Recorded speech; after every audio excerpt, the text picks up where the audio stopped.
Bonjour à toutes et à tous, bienvenue dans Femmes de légende, l'émission qui met en lumière les femmes qui ont su suivre leur voix et faire entendre leur voix. En France, moins d'un tiers des entreprises sont créées par des femmes. Journalistes de formation, devenues entrepreneurs à succès, engagées sur l'ensemble du territoire pour connecter les femmes entre elles et favoriser l'entrepreneuriat féminin, mon invité du jour fait bouger les lignes sur ces sujets clés. Sans plus tarder, rejoignons Marie et Éloi.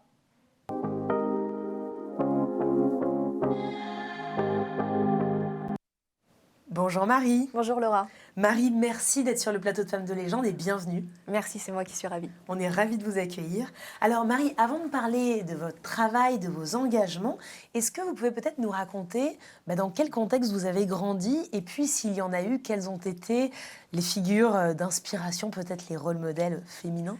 Alors j'ai grandi dans un tout petit village du nord de la France. Donc dans la campagne, j'étais tout le temps dehors avec mes bottes de pluie. Et mes parents étaient un peu avant-gardistes, même si à cette époque-là, dans les années 70-80, on les regardait de façon un peu bizarre parce qu'on avait notre potager bio, ma mère faisait son pain, on faisait du yoga, ils méditaient. Donc j'avoue que dans le village... Tout ce qui est très tendance aujourd'hui. Aujourd'hui, c'est très tendance, mais à l'époque, c'était vraiment bizarre. Donc voilà, et avec deux frères et les animaux, tout ça. Enfin, c'était vraiment une enfance insouciante et très heureuse. Nature, simple et... Dans la nature, ouais, c'était fantastique. Et puis l'été en Bretagne, au bord de la mer, on restait 2 mois en camping avec la caravane et la plage, les rochers et les épuisettes. Donc c'était vraiment j'ai une enfance merveilleuse dans la nature. Par rapport à vos frères, est-ce que vous sentiez que vous aviez un tempérament? Vous faisiez la distinction d'une éducation un peu genrée ou pas? Vous vous sentiez audacieuse, aventureuse? Quelle était la Marie petite fille? J'étais une petite fille modèle. C'est vrai? Toute gentille. Mais par contre, on a été élevés dehors et avec ce contact proche de la nature. Et mes frères, aujourd'hui, on a été élevés avec cette possibilité de faire vraiment ce qu'on aime. Donc moi, mon frère Jérémy, qui est juste après moi, il est devenu champion du monde de kitesurf. Aujourd'hui, il fait des vidéos incroyables avec des drones. Il est vraiment spécialiste là-dessus. Et mon autre frère, lui, il est devenu champion de poker et designer. Donc vraiment, on avait le droit de suivre notre voie, en fait. C'était pas grave si on suivait un chemin déjà tracé, parce que mes parents faisaient déjà un peu différemment. Donc on avait le droit d'être qui on est vraiment. Et ça, je pense que ça m'a apporté. Et on va voir si on en reparlera, mes petites filles modèles, mais vous avez aussi sauté en parachute à plusieurs reprises. On l'a vu dans un de vos TED Talks, on en reparlera. Et sur les figures d'inspiration, Marie, est-ce qu'il y a eu comme ça peut-être des figures d'identification féminine que vous avez eues?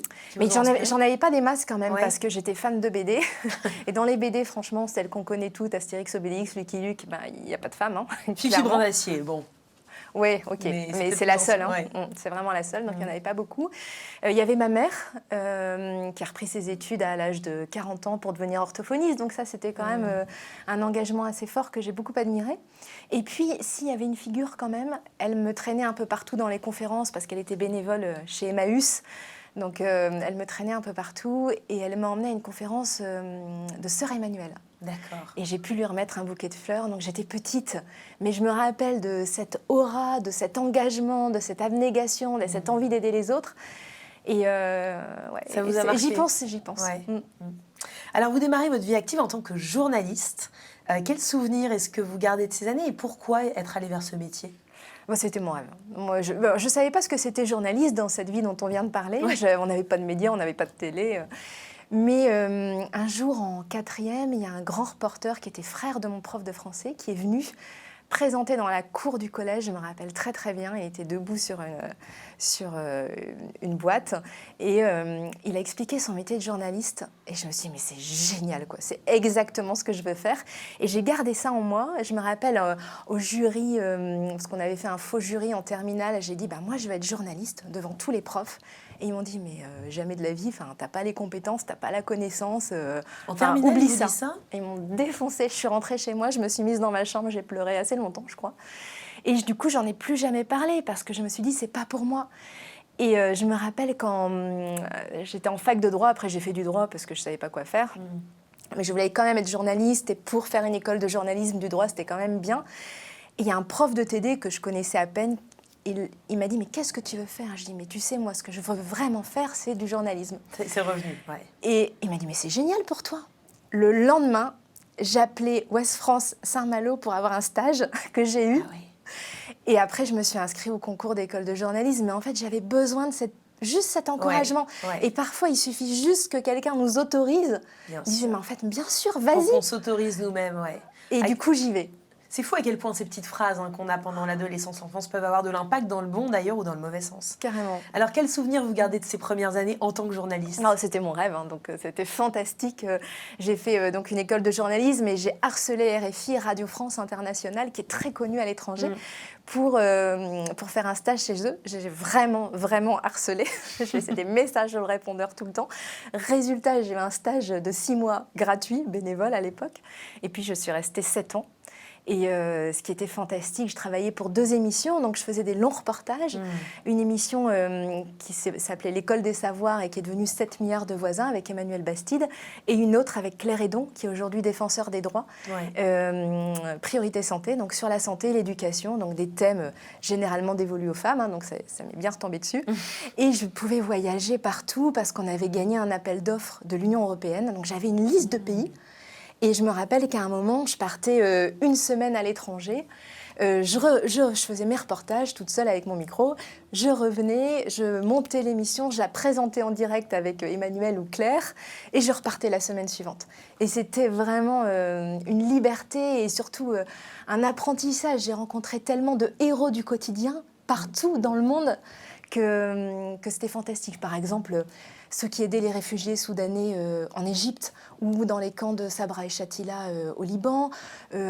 J'ai pu nager avec des dauphins et des otaries en Australie, être en Mongolie, rencontrer les nomades. Enfin, j'ai vécu vraiment, c'était fantastique. Alors, vous mentionniez l'éducation, c'est un sujet qui vous a toujours intéressé. Et d'ailleurs, vous vous êtes approché des méthodes alternatives. Et je crois qu'à la naissance de votre fille, vous avez lancé une école, les Mimosas. Ouais, Qu'est-ce qui vous a poussé dans cette aventure ? Beaucoup d'inconscience parce que franchement, quand on est journaliste, on ne sait pas du tout ce que c'est le management, les finances, etc. Mais j'ai quitté RFI à la naissance de ma fille parce qu'elle avait des soucis de santé, donc je voulais m'en occuper pleinement. Elle va très très bien aujourd'hui. Et on est parti s'installer en Bretagne dans un tout petit village, l'Armor-Baden. Et moi, je voulais une école pour elle. Et je savais que les méthodes alternatives, c'était fantastique pour la confiance en soi. J'avais vu ça à l'étranger, notamment pour l'émission pour laquelle je travaillais. Et donc, j'ai commencé à passer le mot. J'ai rencontré une autre maman qui voulait ça pour son enfant.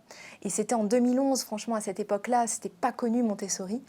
Et on s'est dit, on va la créer, cette école. On était en avril 2011 et on voulait l'ouvrir en septembre 2011 parce que ma fille avait 3 ans. Donc, il fallait absolument qu'elle aille à l'école. Et on l'a ouverte en 1 semaine. On a réussi à trouver les fonds, les enseignants, le matériel en 1 semaine, tout simplement parce qu'avec ma fille, on a mis des affiches jaunes fluo sur tous les ronds-points à 30 km à la ronde, en disant nouvelle école Montessori, ouverture en septembre, porte ouverte ce week-end. On était en avril 2011, j'étais enceinte comme ça, inconscience absolue parce qu'on n'avait pas d'enfants, on n'avait pas d'argent, on n'avait rien en fait. Et le week-end des portes ouvertes, c'était blindé de monde. Les enseignants sont venus. Les inscriptions. On a rempli pour 2 ans les inscriptions. Incroyable. On a trouvé les enseignants. On a reçu des dons pour acheter le matériel. Cette école existe encore, Marie, elle existe aujourd'hui toujours. Mes enfants ont fait toute leur scolarité dedans. C'est intéressant parce que c'est la logique de l'entrepreneuriat. Vous êtes parti de ce que vous ne trouviez pas et vous l'avez créé avec les moyens du bord finalement. Et ça a marché. Et en fait, c'était vraiment une première graine où j'ai vu que quand on plante cette graine qui est dans les tripes, ça peut germer, ça peut avoir un impact autour de nous. Finalement, c'était le début de votre expérience entrepreneuriale. Complètement, c'était rock. Alors, vous commencez ensuite l'aventure Femmes de Bretagne, qui est devenue Femmes de Territoire, et qui permet finalement aux entrepreneurs de s'entraider, de se rencontrer. Des réseaux, il y en a beaucoup. Qu'est-ce qui fait, à votre avis, que ça a fonctionné ? Et surtout, ça a fonctionné rapidement, je crois. Oui, c'était une aventure incroyable. À cette époque-là, j'étais maman solo, j'avais 2 enfants, j'étais bénévole à temps plein pour l'école, au RSA officiellement, donc c'était vraiment rude. Donc il fallait que je trouve un métier qui me convienne parfaitement. Et dans l'école, j'ai vu beaucoup de mamans s'entraider. Et je me suis dit, mais en fait, c'est super si on faisait cette entraide-là au niveau de la Bretagne pour qu'on puisse réaliser nos projets professionnels. Donc, Femmes de Bretagne, puis Femmes des Territoires, c'est pour celles qui veulent créer leur entreprise. Et si ça marche, c'est parce qu'on est comme elles, en fait. Donc, c'est solaire, c'est on avance, on y va, on est ensemble, on s'entraide. Il y a énormément de bienveillance. Souvent, elles me disent, tu sais, Marie, on peut venir en talons aiguilles, ou en bottes de pluie, ou en basket, tout le monde s'en fiche. Ce qui compte, c'est notre envie d'entreprendre et de s'entraider. Donc, je pense que c'est ça. Je pense que c'est aussi parce que c'est à l'époque, donc c'était en 2014, il y avait beaucoup de réseaux, soit élitistes, soit un peu au point levé. Et nous, on était comme on est, quoi, avec cette envie simplement d'entreprendre les unes grâce aux autres. C'est aussi parce que c'est du digital et du présentiel. Donc, on a une plateforme collaborative où on peut présenter son projet, échanger des coups de pouce, que penses-tu de mon logo, etc. Voir tous les événements. Et ensuite, quand on va sur le digital le soir, quand les enfants sont couchés, c'est beaucoup plus facile de se dire, mais en fait, ça me correspond, il y a une bienveillance qui est la mienne, en fait, et du coup, de venir à une rencontre en présentiel. Et quand on va à une rencontre ou un atelier en présentiel, là, on voit que dans sa ville, dans son village, il y a plein d'autres femmes comme nous, avec la même énergie, et on n'est plus tout seul, on est entouré. Et là, on sait que c'est gagné. On met autour les réseaux de la création d'entreprises, d'accompagnement, pour que les entreprises soient viables. Et moi, c'est ce qui me fait lever le matin, c'est que toute cette énergie soit vous envoyez l'impact dans tous les territoires, parce que ça a commencé par Femmes de Bretagne, et puis ça s'est étendu ensuite à l'ensemble du territoire français, c'est ça? C'est ça, aujourd'hui, donc, il y a une quarantaine de villes en Bretagne, 500 événements par an en Bretagne, ateliers, rencontres, et la même chose dans les autres régions, une quarantaine de villes avec Femmes des territoires. On a accompagné, par exemple, depuis janvier, déjà 6000 femmes. Via 400 ateliers, on a fait autant depuis janvier qu'en 2021. Alors, en 2017, vous avez aussi créé le premier réseau business féminin qui est physique et digital, donc Bouge ta boîte. Quel est l'objectif et où est-ce que vous en êtes 5 ans plus tard, finalement? Alors, Femmes des territoires, c'est de la création, c'est pour créer son projet. Et je me suis rendu compte, à force de rencontrer des entrepreneurs qui étaient déjà bien avancés dans leur activité, dans leur entreprise, souvent, elle venait me voir à la fin des réunions, puis elle me disait « Mais tu sais, Marie, j'en vis pas de mon activité. » Et je me dis « Mais c'est quoi, en fait, la réalité ?» Parce qu'on me dit qu'il y a 30-40% de femmes chefs d'entreprise en France, ça dépend des sources. Mais moi, celles que je rencontre, il y en a beaucoup qui n'en vivent pas. Absolument. Et là, on a fait des études, notamment avec Séverine Leloarn à Grenoble, et on s'est rendu compte que 70% des dirigeantes en France gagnent moins de 1 500 € par mois. Mais c'est un truc de fou. Ça veut dire que c'est hyper mauvais pour elles, mais hyper mauvais pour l'impact économique global des femmes. Ça veut dire qu'on ne compte pas finalement, puisque l'économie drive tout. Et j'ai regardé les réseaux féminins, il n'y en avait pas un business. Donc je me suis dit, il faut absolument qu'on voit l'expertise, la visibilité, tout ce que peuvent apporter les femmes à notre économie. Et c'est pour ça qu'est née Bouge ta boîte, donc en 2017, pour qu'ensemble, en s'entraidant, mais de façon extrêmement structurée, on puisse développer nos compétences et notre chiffre d'affaires. Donc on parle d'argent. Oui, c'est important. Et c'est avec pas bienveillance. Voilà. Absolument. Mais vraiment, toutes les autres deviennent une équipe et il y a un même état d'esprit, c'est l'audace. Hein. On est génial, on est audacieuse, on est experte et il faut que ça soit reconnu comme tel. Donc faire émerger, donc Femmes des territoires, on fait créer les entreprises et Bouge ta boîte, c'est vraiment les faire reconnaître sur les terrains. Développer, parce qu'effectivement, vous le disiez, je crois que c'est un tiers, voilà, les chiffres varient, mais c'est à peu près un tiers des femmes en France qui sont créatrices d'entreprises. Et plus on monte dans le sens où plus les entreprises ont de salariés, moins on trouve de femmes. Donc l'idée, c'est qu'elles puissent aussi, c'est d'accompagner leur développement et leur rayonnement pour qu'elles puissent en vivre et puis se développer.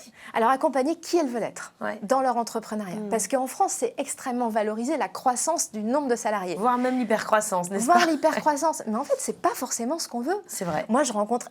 Donc il faut valoriser aussi le fait d'être TPE et d'agir en local ou au national, peu importe. De s'autofinancer parfois. D'être comme on a envie d'être. Parce que moi, je rencontre beaucoup d'entrepreneurs qui me disent « Mais moi, gérer 20 salariés, franchement, ça ne m'intéresse pas. » Ce que j'ai envie de faire, c'est de travailler en réseau avec d'autres entrepreneurs et de faire vraiment ce que j'aime.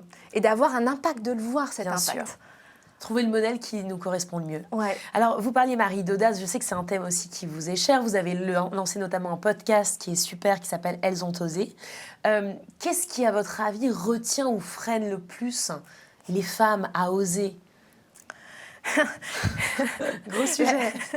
Alors, très souvent, les journalistes, ils me posent cette question, et c'est pas ce que vous venez de me poser, mais me posent cette question, mais pourquoi les femmes, elles manquent de confiance en elles? Et en fait, c'est cette question répétée en permanence, qui font qu'on a, nous les femmes, une sorte de chape de plomb qui entretient la croyance et qui nous empêche d'être légitimes. C'est l'effet Golem et l'effet Pygmalion qu'on retrouve étudié auprès des enfants.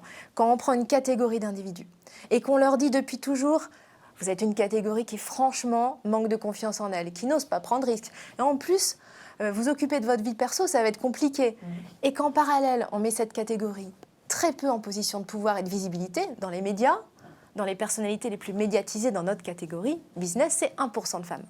Quand on fait ça, la catégorie sous-performe. Ça s'appelle l'effet Golem. On prend la même catégorie et on lui dit « mais vous avez confiance en vous, vous osez prendre des risques et vas-y, qu'est-ce que tu peux y aller, il n'y aura aucun problème pour ta vie perso. » Et qu'en parallèle, on te met en position de pouvoir et visibilité partout, la catégorie surperforme, c'est l'effet Pygmalion. Et avec Bouge ta boîte, c'est ce qu'on veut être. On veut être l'effet Pygmalion. Nous, les femmes, on nous a rabattu ça tout le temps dans les médias, dans les histoires, dans les livres, dans les films, où on était secondaire. Même dans une sorte d'inconscient collectif. C'est ça, on est secondaire, où on n'ose pas, on n'a pas confiance. Donc forcément, trouver sa légitimité quand on a l'impression d'être toute seule avec sa machette dans la jungle de l'audace. C'est costaud. Hein. Donc être dans un réseau de femmes, quelques heures par mois, bah là, on s'identifie. Et on se dit, mais en fait, elle est comme moi aussi, je peux. C'est possible.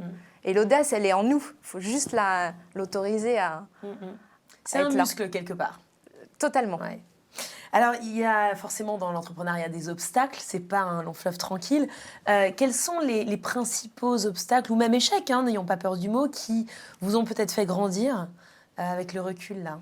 Alors, échec pour moi, c'est comme si tout s'arrêtait et que c'était fini. Donc, échec, c'est toujours une source d'apprentissage et parfois un virage qui oblige de faire un virage. Clairement, quand j'étais maman seule pendant 7 ans, ça c'est raide. Hein. C'est extrêmement dur. Ça, c'était sans argent en plus, ça c'était vraiment difficile. Mais ça m'a donné une force incroyable parce que ça m'a obligée à ne compter que sur moi et à me reconstruire en étant vraiment moi-même. Parce que quand on vit une difficulté, il y a beaucoup de gens qui s'éloignent. Ça permet de faire le tri. Et donc, le regard des autres, de toute façon, ils ne sont plus là. Donc, on s'en fiche, donc on se construit en étant vraiment nous-mêmes. Ça m'a beaucoup apporté. Et puis après, franchement, des difficultés, c'est combien par jour? Je ne sais même plus les compter. Vous les comptez plus. C'est tous les jours. À l'inverse, qu'est-ce qui est le plus gratifiant dans l'entrepreneuriat, dans votre aventure jusqu'ici? Il y a 2 choses. C'est mon équipe, mes équipes. Donc, Céline André qui dirige Femmes des Territoires, Julie Baudin qui dirige Bouge ta boîte, Bouge ton groupe.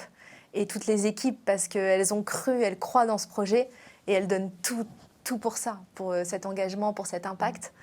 Donc ça, les équipes, savoir s'entourer, moi, si j'ai une seule qualité, c'est ça. Donc, fondamental pour un entrepreneur, même de manière plus générale. Ouais. Bon, après, il y a des entrepreneurs qui ont d'autres qualités, mais moi, c'est celle-là. Et puis la deuxième, c'est tous les messages qu'on reçoit tous les jours. On sait pourquoi on se lève. Quand le nombre de fois où les femmes nous disent c'est grâce à vous que j'ai créé ça, ou c'est grâce à vous que j'ai fait ça, ou pour la première fois à 50 ans, j'ose. Notamment chez Bouge ton groupe, notre structure pour faciliter les carrières des femmes. Dites-nous ce que c'est Bouge ton groupe. Bouge ton groupe, c'est né de toute notre expertise auprès des entrepreneurs. Et on s'est rendu compte que dans les administrations et dans les entreprises, on pouvait appliquer cette méthode d'intelligence collective pour craquer ce manque d'audace qui est né de tout ce dont on a parlé ensemble, et faciliter les carrières des femmes. Et on a des résultats, on a lancé ça il y a 1 an et demi, on est dans la construction, l'agroalimentaire, la finance, les médias, vraiment dans beaucoup de sociétés différentes et de collectivités. Et en 1 an et demi, toutes les structures qu'on a accompagnées, les salariés disent avoir changé de posture en 4 mois, 92% d'entre elles. Donc on est basé sur leurs compétences, sur l'intelligence collective qui fait qu'on s'identifie, qu'on s'entraide, qu'on se sent utile les unes grâce aux autres, et qui fait que on a un réseau interne, externe, et qu'on monte en puissance. Donc aujourd'hui, c'est des formations, du coaching, de mentorat. Il y a beaucoup de choses à faire. Vous faites vraiment bouger les lignes. L'entreprise porte bien son nom. Alors Marie, je vous propose qu'on passe désormais à la 2e séquence entre vous et moi.